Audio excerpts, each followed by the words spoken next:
Hello and welcome.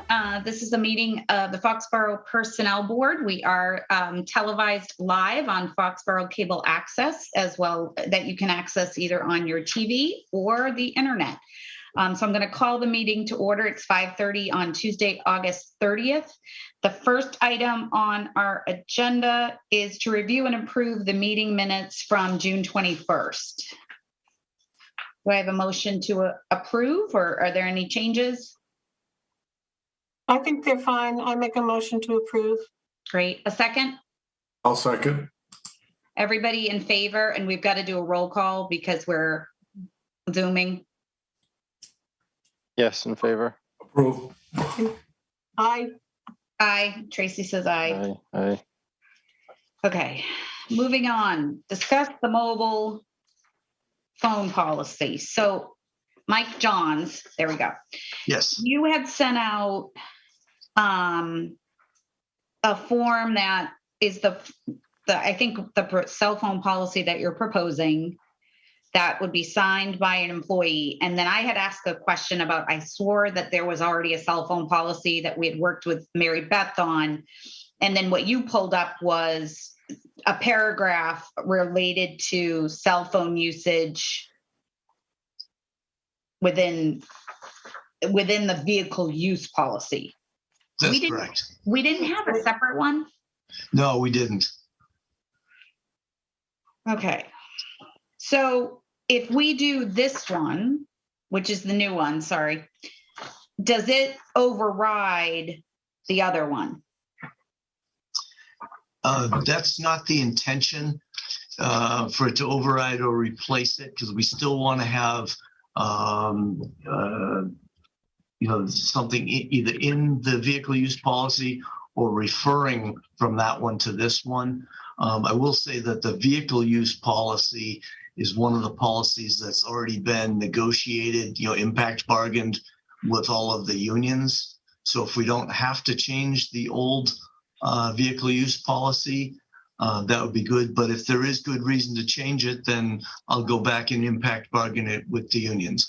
I did briefly discuss this with Jack yesterday. I probably haven't given him enough time to review this in depth.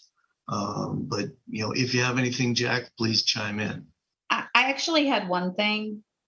In the one that you sent us from the vehicle use, it says in the event of exigent circumstances, employees are expected to keep the call short, use hands-free options if available. Then it says in this, the town of Foxborough has a zero tolerance policy regarding a cell phone while driving, unless it is configured in the vehicle and used in a completely hands-free manner in accordance with Massachusetts state law. So they conflict. That's why I said I thought it was a little bit confusing, and that I was glad we were going to chat about it today.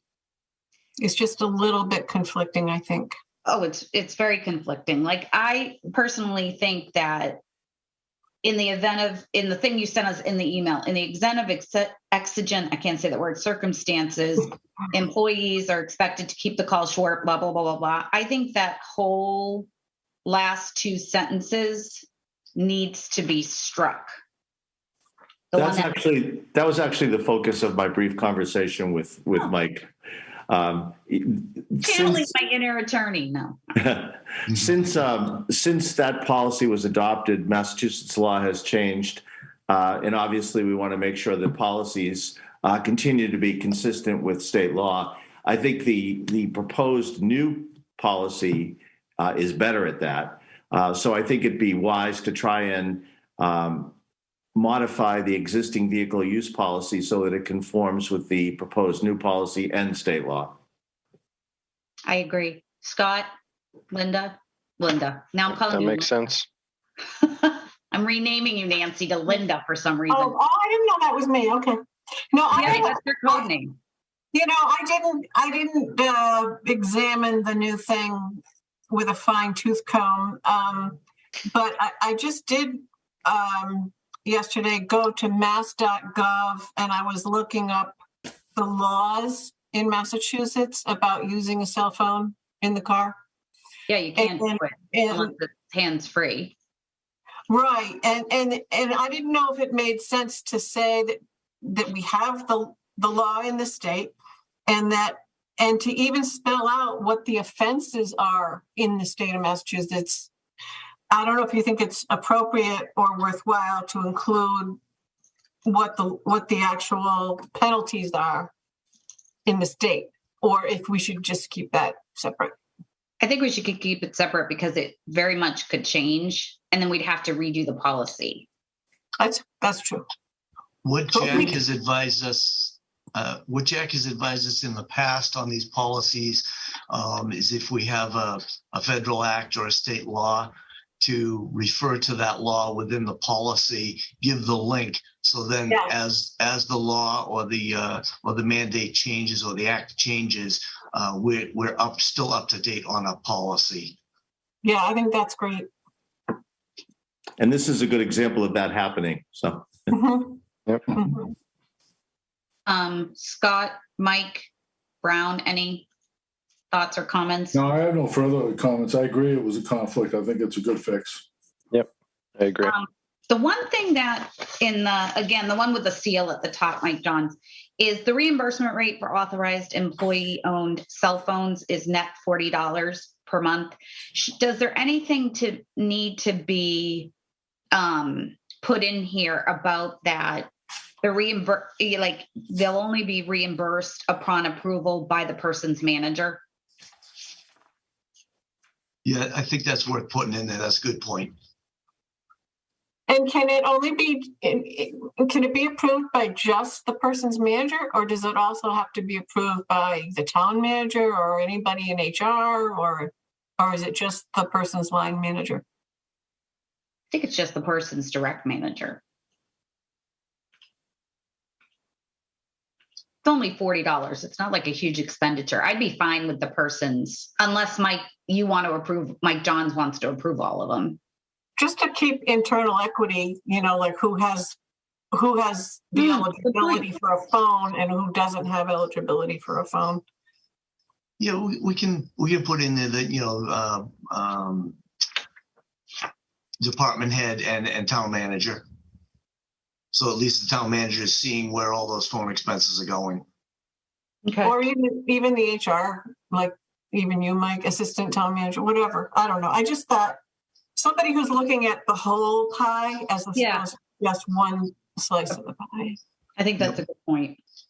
And then my only other thing was, it is the town of Foxborough's policy that representatives of our organization who are issued a cell phone understand the phones are issued for official town use only.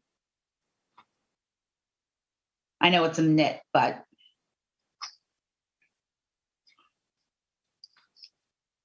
that's the intent.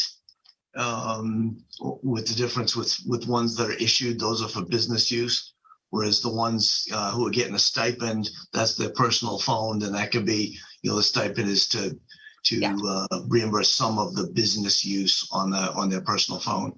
Yeah, so I'm saying the ones that are issued by the town are only for official town use. So it's the third statement under policy. Right. That's my understanding, but I will go back and verify that because I was, to be honest with you, the need for this policy being written came at me a little late in the. Okay, no worries. It was just not my call. Yeah, and the reason that this came up was really focused on the reimbursement part. Okay. And so that was kind of my focus, was to get that in there. And it came at me fast because they're trying to get this policy discussion in front of the Board of Selectmen a week from today. Okay. So I wanted this board to see it first. Okay. But I will check that though, as far as if an issued phone can be used for personal use. No. What I'm saying is, it's the town of Foxborough's policy that representatives of our organization who are issued a cellular phone understand the phones are issued for official town use only. It's the third sentence down, Mike, in the policy. I think you got to put the word only at the end of that sentence. Oh, I see. Yep. Okay. I'm in agreement. I was not following. I'm with you now. Yeah, Yep. I was not being very clear. I apologize. No, I wasn't hearing well. We'll put that in. That makes sense. Okay. Any other changes from the board? Recommended changes, questions? Like, do the folks use their own personal, this kind of goes across a couple policies, do they use their own personal equipment to access town files, documents, intranet, things of that nature?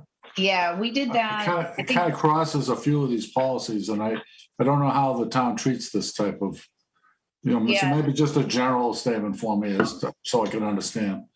Yeah, didn't we do that in the social media policy or something? And that's under computer use policy. Computer use, yeah. Yeah, we talked about it in the computer use policy that we didn't want people downloading, official business or town files onto their personal devices. And so to answer your question, Mike, there are people, including myself, who have their personal cell phones and getting a $40 reimbursement for it, that are having email forwarded to it, but not downloading files to them. What about from their home MacBook? That's in the computer use policy, right? Right, and that's the same thing there. So they are not supposed to be, in accordance with our computer use policy, they're not supposed to be downloading files to those devices. They can use VPN to use that their own computer to access work files and do work, but not download onto those devices. And that would keep the separation between their personal device and the work files and confidential information, as long as they're not downloading to it. And the chances so are they prohibited, Mike? Are they prohibited from downloading, or is that like they're being told they shouldn't? They're prohibited from it in our computer use policy. Technically prohibited. Okay, yes. That's good. All right. No. They could download. Technically, they could download it, but the policy is they cannot. Correct. You are correct. The policy is prohibiting them from doing it. But technically, Mike Brown, no, they can do it technically. Okay. All right, that raises the risk level a little bit. Could you send out, Katie, the policy that covers this to the board after the meeting?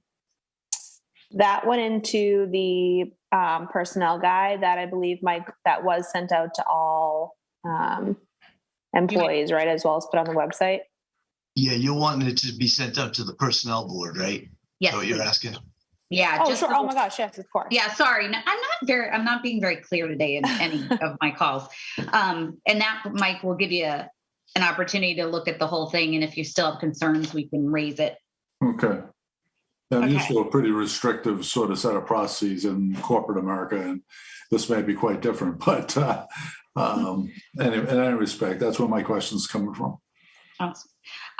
Do I have a motion to make a recommendation on the cellular Town of Foxborough cellular phone policy as discussed and amended? Yep, motion to recommend to the Board of Selectmen, correct? Mm-hmm. I'll make a motion to recommend to them. Thank you. Second. Great. Everyone in favor? Roll call. Yeah. Aye. Aye. Nancy, I. Tracy, aye. Okay. Next one is social media policy. Did I miss this? Because I printed out. I think we're all set on the social media policy. That's something that I don't think we're missing anything there. That's something that you had reviewed before. Okay. I mean, Jack, is there any updates needed, or you and Mike John's feeling good? Yeah, we're not proposing any updates at this point that I'm aware of. Okay. Hey, can I ask one quick question though? In Part 3B, it says this section describes acceptable and unacceptable use of all social media, but it's only like 3 lines, and is it referring to the whole section, general provisions, or I was confused by that. I'll take a look at that. I don't have that one sitting in front of me.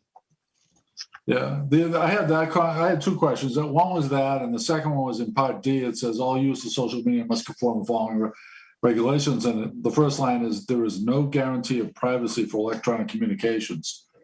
And I assume you're meaning through the town systems, but Yes. and not generally. But it's just a clarification, maybe. Okay, I'll take a look at that. Thanks. Oh, it's fine to me. Okay. Discuss non-union vacation, longevity, and stipends. Mike, do you want to give us a overview? Yes. This one's kind of a lengthy one. Sure. Let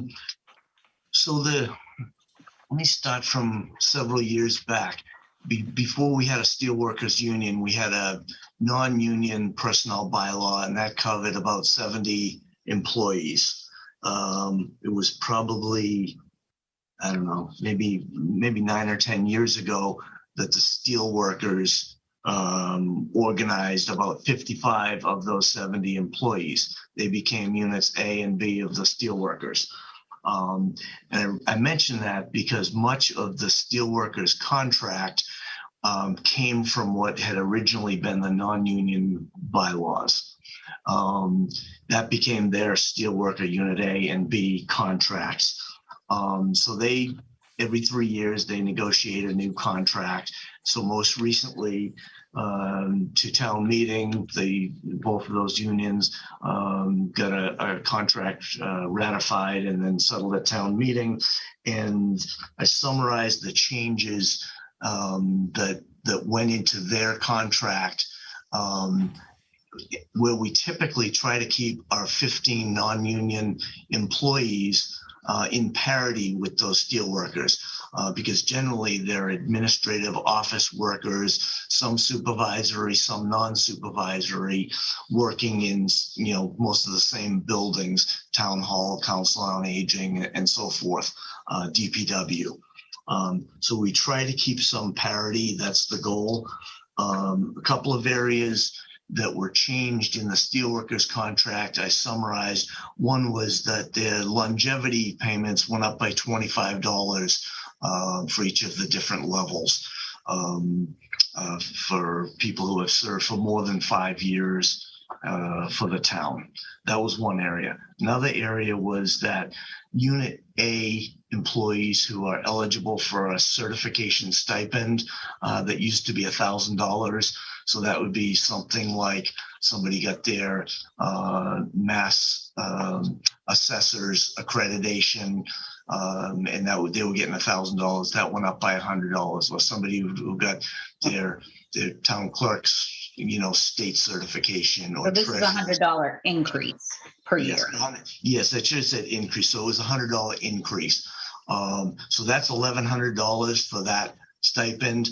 There are a couple of people in the non-union that get $1,000 stipend. The treasurer collector is one. And I think there are two others. But anyways, theirs is still at 1,000. So what I'm recommending is that you consider raising that stipend, from $1,000 up to $1,100 to keep them in parity with the steelworkers.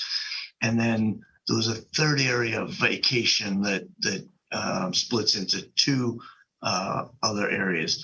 One is we made the move this year during negotiations to bring the minimum vacation up to 3 weeks. And that was for two reasons. We have seen that we're not as competitive as we used to be in many areas, and one of them is with vacation. We're seeing a lot of places starting a minimum vacation of 3 weeks, and we've been at 2 weeks. So that was one reason that we negotiated 3 weeks with the union. The other one was that it was a lower cost alternative to get a settled contract than throwing money into other areas, such as raising the pay chart. So we changed that to 3 weeks for the first 4 years. And then for 5 years and beyond, we didn't change it at all. So they stay at the 3 weeks, even into years 5, and then go up as it did before. So that's one area that I'm suggesting that you at least look at. Do we want to take the 15 non-union employees, and I think it touches a couple of people now. Most of those 15 are already over 3 weeks vacation at this point because of their seniority, but we have a couple who are not at 5 years yet, and they're getting 2 weeks vacation, whereas their co-workers who are in Steelworkers A and B are starting at a minimum of 3 weeks vacation. And that would also apply to new hires currently for Steelworkers A and B. And what I'm recommending, if you recommend adopting this and sending it to the selectmen with a recommendation to also make that applicable to new hires in any of these 15 non-union positions. And then the last area that also touches on vacation is for employees who are already at 3 weeks vacation. We gave them 1 week of extra vacation in fiscal year 23, which is this current fiscal year only, to be used within this fiscal year, having no monetary value. In other words, if they leave during this year, they can't cash that out. They lose it. So they use it within this year, and it can't transfer over into next year. So that's what we did with Workers Unit A and B. And I'm recommending that you at least consider or discuss that for our non-union 15 personnel.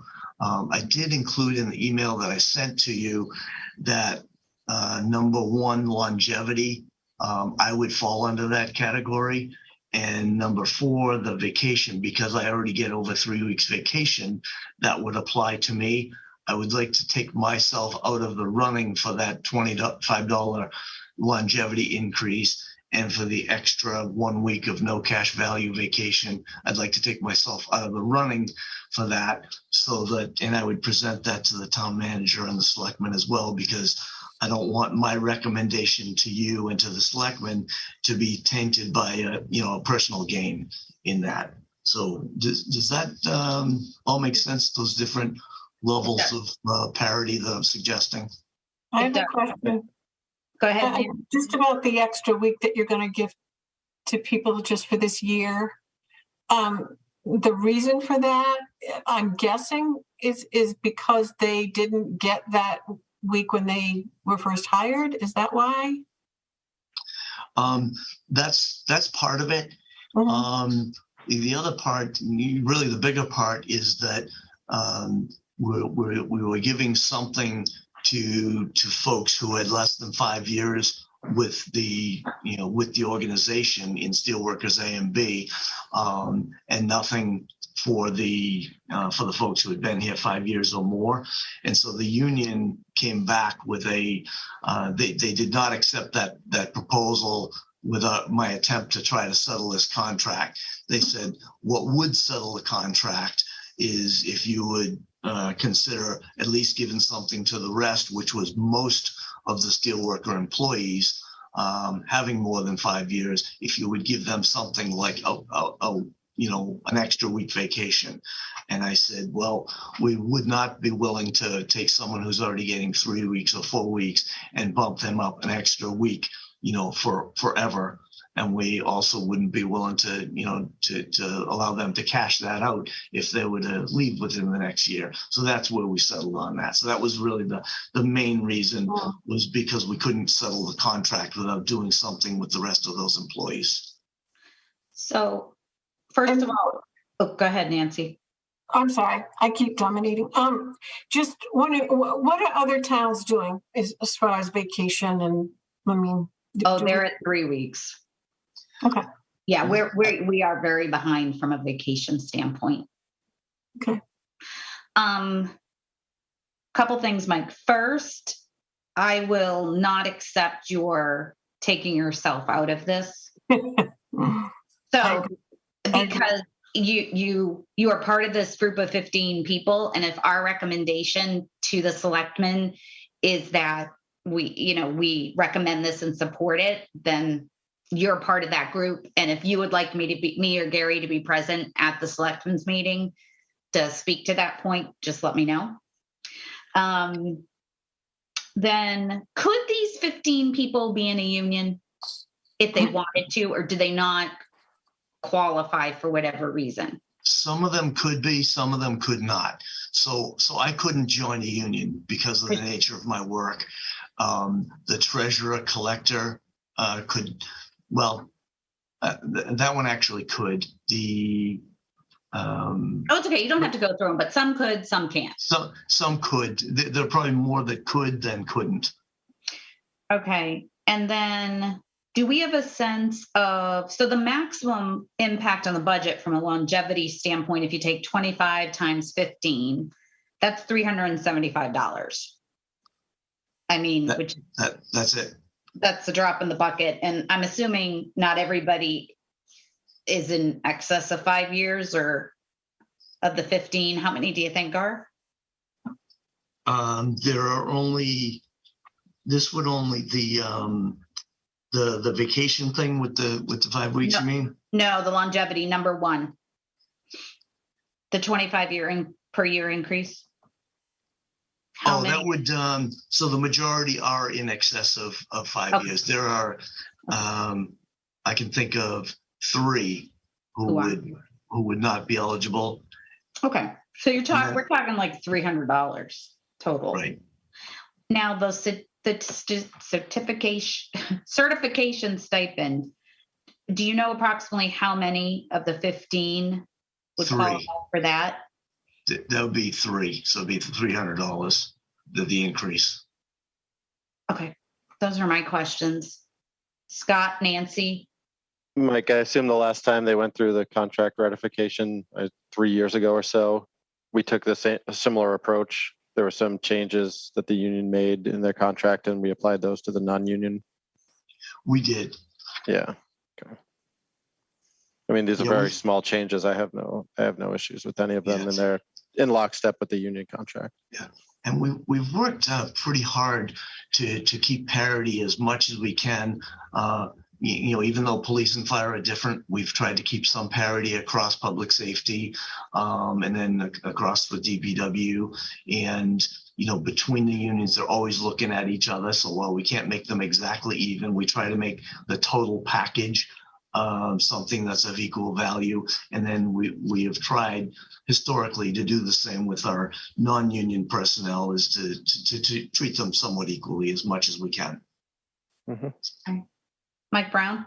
No, I think it's all reasonable. I mean, Tracy, I'm sorry. Yeah, I'm in support. Okay, Nancy, are you good? Yeah, and I do think it's good to know, what other towns are doing, what the market is doing for these types of positions, and just to make sure that we're competitive, that we're on par. I think it's good. Okay, so I'll entertain a motion to recommend to the Board of Selectmen that the longevity is increased by $25 a year for employees serving full-time in excess of 5 years, that the certification stipend is increased by $100 per year for certain Unit A employees, but I'm assuming it's within the fifth group of 15. Vacation upon hire will increase that to 3 weeks per year for years 1 through 4, and no change to 5 or above. And that will also be applicable for any new hires. And then vacation for employees who have already reached 3 weeks, we recommend crediting them a one-time 1-week vacation in fiscal year 2023 to be used in fiscal year 2023 with no cash or transfer value, and that you do not recuse yourself from these changes. Do I have a motion? Motion. Yep. Okay, second. Second. Okay, roll call by name. Scott, aye. Mike Brown, aye. Nancy, aye. Tracy, aye. So Mike Johns, just let me know if you want me at the selectmen's meeting, or if you want me to send an email or whatever you need. Okay. And it was very gracious of you to attempt to recuse yourself on that one. But no dice. I don't know if it was so much gracious. I just didn't want to present a conflict of interest. That's all. Well, here's the thing. You were very upfront about it. And we wouldn't think that. Okay. The last thing on the agenda is the ADA policy. Mike, do you want to kind of give us? Sure. So we're going through two things, as I've mentioned in my email to you, but so the public also hears it. The one thing is that the town is applying for an ADA grant, and the town planner or land use director is working on that now. That's something that she's looking to submit by the end of September. Parallel to that,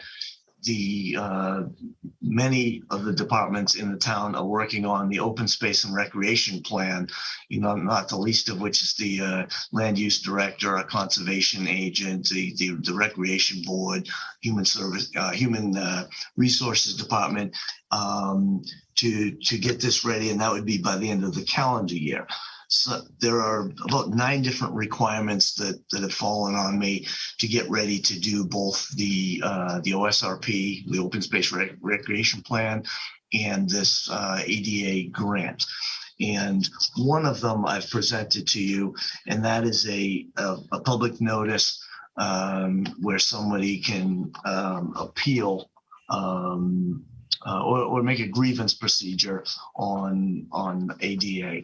And that touches on many different areas, which include, hiring, which include inaccessible curb cuts, building accessibility to public buildings. So you'll see when you look at this notice that we'll put up on the website, that most of this falls onto the building commissioner, and that's the way that it's handled in the vast number of communities that have adopted this policy. That most touches the HR director, just in that if there is a grievance that is submitted, that the HR director may be involved in the investigation, along with the building commissioner in looking into the grievance, and then it can be appealed up to the town manager, and then it can go as far as going up to the MOD or the Massachusetts Office on Disability, or taken up to the MCAD or Massachusetts Commission Against Disability. So that's what you have in front of you. I've adopted this, or plagiarized, if you will, this grievance procedure from exactly what the state uses.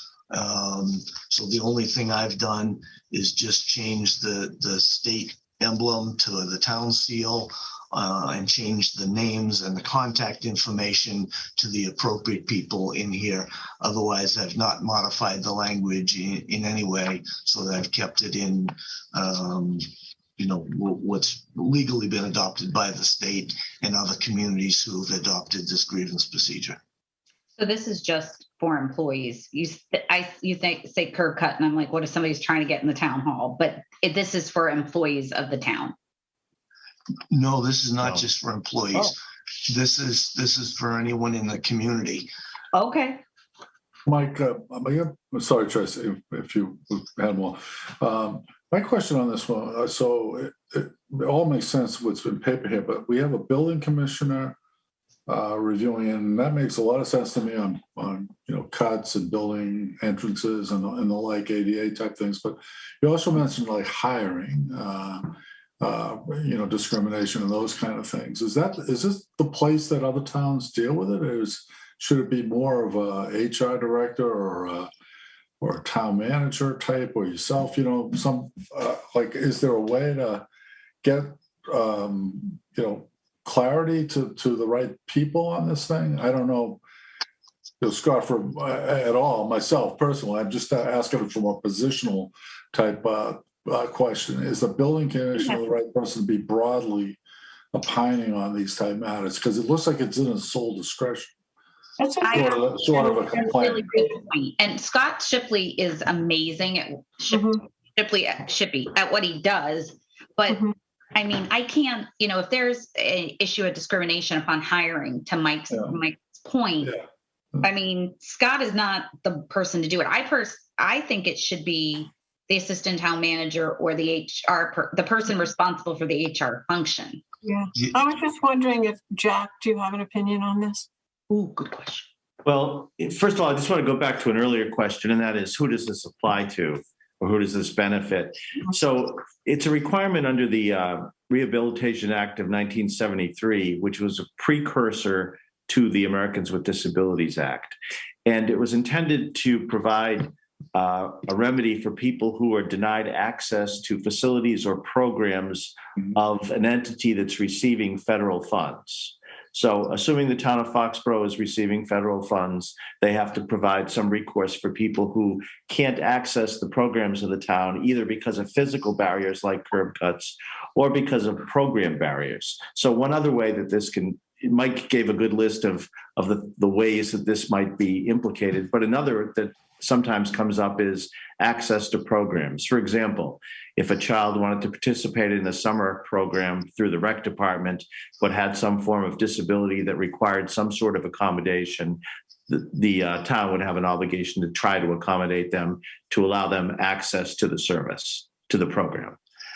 So I just wanted to clarify that. As to who should do it, I have some of the same questions and concerns. I don't think there's any one person with all the skill sets necessary to address curb cuts, recreation programs, discrimination in hiring. I guess what I would say is, I'm not sure it matters who the point person is. Somebody has to be named in the policy. What I assume is that person would then access whatever resources or talent they need to aid them in discharging their responsibilities. So, for example, if a curb cut issue came up, I'm assuming the building commissioner could deal with that just fine. And in fact, probably could deal with everything. But let's say instead it is a hiring discrimination claim. I would assume that the building commissioner would look for some help in investigating that through someone with experience in that, which might be Mike, might be me, whatever. Ultimately, Scott may have to put his name on the opinion, but I'm assuming his opinion would be informed through access to other people with skill sets that aid him. Does that help at all? I think logically, Jack, it makes a ton of sense to me what you said. I'm just wondering if the policy should sort of spell that out a little bit and make Scott like sort of the director of like conveyance of these things and to appropriate party, and a list is kept or something like that, and people are informed so they're aware of what it is. And so this is specifically saying that in his own sole discretion, he will decide it. I think it says it something of that nature here somewhere. Shall issue a written decision determining the validity. That makes it appear like everything falls on his head, and that's what drove my question. Well, and I don't think we should put people's names because people come and go. But I think some language, maybe Mike, along with what Jack just said, that he will involve the appropriate, people. However you said it, Jack, it was very eloquent. Just some language along that line, so it doesn't, to Mike's point, looks like it sits exclusively with Scott. Jack, can you repeat what you said again? I doubt it. I can only be eloquent. We're recorded. Great. I can work with Mike on some language along those lines. I'd want to make sure I put it in the right place in the policy. I was just trying to provide an explanation without actually thinking about how I might phrase that within the policy. But it could be something like with assistance from other town resources as necessary or whatever. Right, something along that line. So, because if it's something not to do with a curb cut or a building, the building. You might even want to give some examples of, such as if this happened, then you might want to bring in. Well, I think the problem with docs. I think you just say such will involve the appropriate people. For example, the assistant town manager, the blah blah, blah, something like that. Yeah.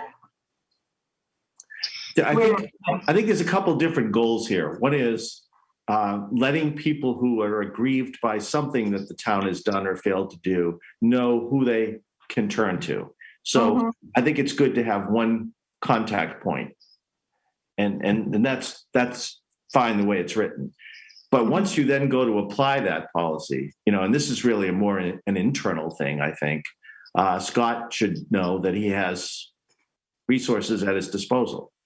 And I don't know that we need to put that in the policy necessarily, as long as it's clear that who's ever holding that position is made to know that they don't have to go this alone and shouldn't go it alone. So I think if you start adding lots of names and examples of how the point person might turn to others, it might be confusing to the person in the public who just wants to know, who do I call about this problem? Yeah. So maybe keeping it general, but I think you're right, Tracy, that we should say something. Well, I think that he will call upon the appropriate resources. Yeah. To assist for assistance. Yeah. Something, within the town, because that way at least people will know that it's not just this one person who's. Right. When I want to share with you some of the other things that are going to go along with the both the OSRP and the ADA application, and so that this is the one piece that we really didn't have at all. So many of the other components we did have. So I'm just going to read you a short list and let you know that number 2 on this list is the policy that you look, or the grievance procedure that you're looking at right now. Number 1 on the list is a letter from the appointing authority or the town regarding the appointment of our ADA coordinator. And we have that. That's something that we do each year with the town clerk's office. So I have that letter, which designates the building commissioner as our ADA coordinator. So him by position and name is the appropriate person. And I put the names actually into this grievance procedure because that's the way they did it at the state, because I think they want to make it as accessible as possible for somebody who has a grievance, that they can either reach out by phone, by email, or ask somebody, hey, how do I find this guy, Scott Shippey, or ask by position. And I think that was the intention of the state. So then number 2 is the policy you're looking at, which is the ADA grievance procedure for townwide policy. Third one is a letter from the ADA coordinator, which would be Scott, attesting that the town's employment practices are in compliance with the ADA Act with respect to numerous functions. So that's where we're kind of throwing a wide net over whether it's curbs or hiring or firing, et cetera. And then our equal employment opportunity policy is number 4. Examples of different job notices, which I have gathered, on a number of different postings that we've done. And then number 6, our employee non-harassment cover letter. That's something we're working on right now that we're going to use as part of our onboarding packet with new employees that we're receiving something that we're right now putting together. And then the town's personnel anti-harassment policy, that's something that this board has already reviewed. We have in practice currently. And then the 8th and last thing is Town of Foxborough application for employment that has all the appropriate legal equal opportunity language at the bottom, which I've included in this packet. So when we pull this grievance procedure together with those other 7 things, then we'll have an entire package that will be more robust and I think explain itself a little better. Great. That's awesome. Good work. Any other questions, concerns before we? My only other observation was the 10th, number 10 here, all negative decisions. I think I understand what you mean by that, but is it this standard language for all the towns that are using negative language and negative decisions? It doesn't define what negative means, I guess. I think I know what it means, but I was just kind of curious that it didn't say something like all decisions that found a grievance. I assume that's what it means. Found a grievance that was valid of some sort is what was determined there. I just didn't. It didn't read right to me. So it didn't feel comfortable. Sounded very negative. Well, how do we define negative? The person got shot down, or the person? Well, that's where I was coming from, Tracy. Yeah, it's like, what does it mean? Yeah. I mean, I suppose this is our, posting. I could put a footnote at the bottom. What I did is I copied it, as I mentioned, exactly from what the state had. And I looked at several other towns that adopted the same language, but I didn't look at other towns extensively on this. I looked at a sampling of about 4 different communities. I can look a little further and see what other towns have done. Do they define it a little more clearly, or do they put a footnote? Do you have any thoughts on that, Jack? Well, that one section is the area that troubled me as well. I only had an opportunity to look at this afternoon, and I had the same question about what's the meaning of negative in that context. Is it a decision that's adverse to the person seeking a decision, or is it a decision adverse to the town? Is it a decision where the allegations are not sustained or where they are sustained? Yeah. I don't know. So I think that could benefit from some rephrasing. I'd be happy to work with Mike on that, either by helping search for examples from other communities or just refining our own language. And they have good language under number 7 there, where they refer to it as, dissatisfied with the decision or a corrective action plan. Mm-hmm. And I assume that's what they mean by negative decision. Yeah. Mike Brown. Yeah, I made a different thought, Scott. I actually thought it might have meant that we found that we did something inappropriate. I think that it does need a little bit of work, Jack. I think that's great, guys. Good call, Mike Brown. Good call. Thank you. Way to be negative. I'm kidding. No, good catch. So I'll work with Jack on that and have some more clear language on that specific section ready before I bring it a week from tonight to the selectmen. Okay. So I'll entertain a motion to make a recommendation on these ADA policies with the two issues to be further addressed, defined. What does negative mean? And also the resources that Scott Shippey will call, the building inspector will call upon, depending on what is brought to his attention. Do I have a motion? I'll make a motion. Second? Second. Roll call with names. All those in Scott, favor? aye. Scott, aye. Mike Brown, aye. Nancy, I. Tracy, aye. Anything else? Or do I actually nail the adjournment at 6:20 as it's on the schedule? I believe you've nailed it. You've hit everything that I had on the agenda. Okay. Anything from any of the members? Jack? All set, thank you. Okay. Jack, thanks for being here, Jack. You added a lot of value. As My usual. pleasure, thank you. As Thanks, usual. everybody. Motion to adjourn? Thank you. Motion to So adjourn. moved. Okay. So moved. Yay. Nay. I mean, yay. Yay. Have a good night, everybody. Thank Roll you. call, Night. right? Oh, Tracy, yes. Scott, yes. Nancy, Mike Brown, yes. We're good. Have a good night, everybody. Good night. You too, thank you.